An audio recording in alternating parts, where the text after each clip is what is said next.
Assalamualaikum warahmatullahi wabarakatuh. Saya Anggun Ria Irwanda, NPM 190401-2007.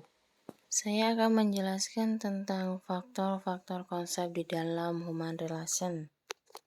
Ternyata kita ini tidak hanya menanggapi orang lain saja, kita juga itu harus mempersepsi diri kita.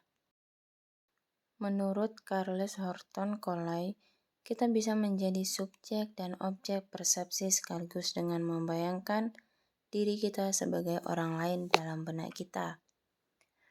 Nah, seakan-akan kita ini menaruh cermin di depan kita. Kita membayangkan bagaimana kita tampak pada orang lain, bagaimana orang lain menilai penampilan kita. Kita mengalami perasaan bangga atau kecewa, atau mungkin orang mungkin merasa sedih atau malu.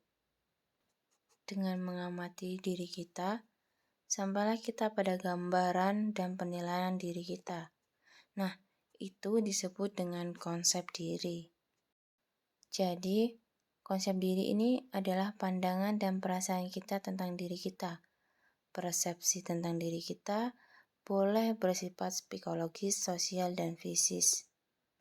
Bayangkan saja, jika ada yang mengajukan pertanyaan-pertanyaan pada diri kita sendiri, pertanyaannya itu seperti, bagaimana watak saya sebenarnya? Apa yang membuat saya bahagia atau sedih? Apa yang sangat mencemaskan saya? Bagaimana orang lain memandang saya? Apakah mereka menghargai atau merendahkan saya? Apakah mereka membenci atau menyukai saya? Bagaimana pandangan saya tentang penampilan saya? Apakah saya orang yang cantik atau jelek? Dan apakah tubuh saya yang kuat atau lemah? Nah, untuk menjawabnya, itu tuh hanya menunjukkan persepsi psikologis tentang diri Anda, persepsi sosial tentang diri Anda, dan persepsi fisik tentang diri Anda.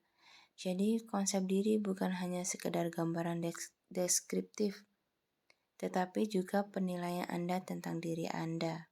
Jadi, konsep diri meliputi apa yang Anda pikirkan dan apa yang Anda rasakan tentang diri Anda.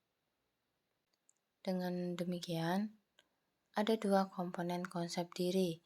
Yang pertama itu komponen kognitif.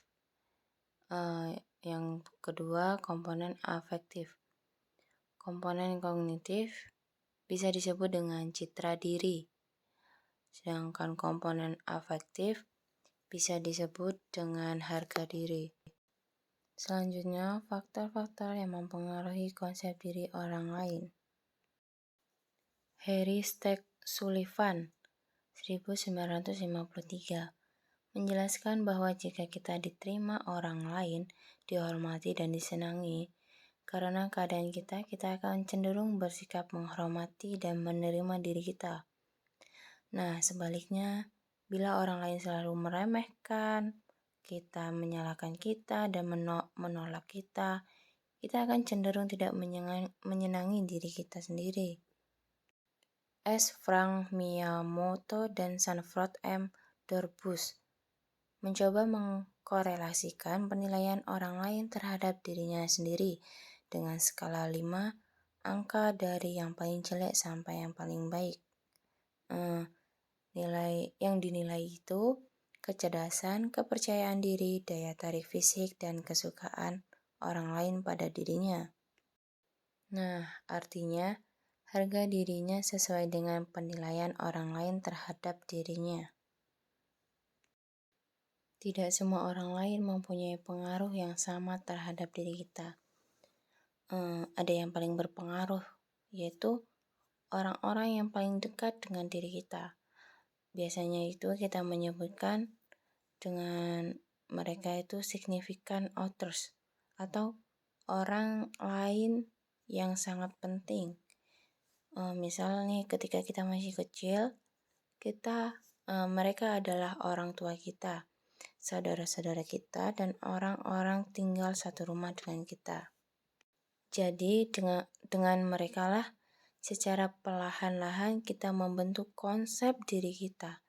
Senyuman, pujian, penghargaan, pelukan mereka yang menyebabkan kita menilai diri kita secara positif.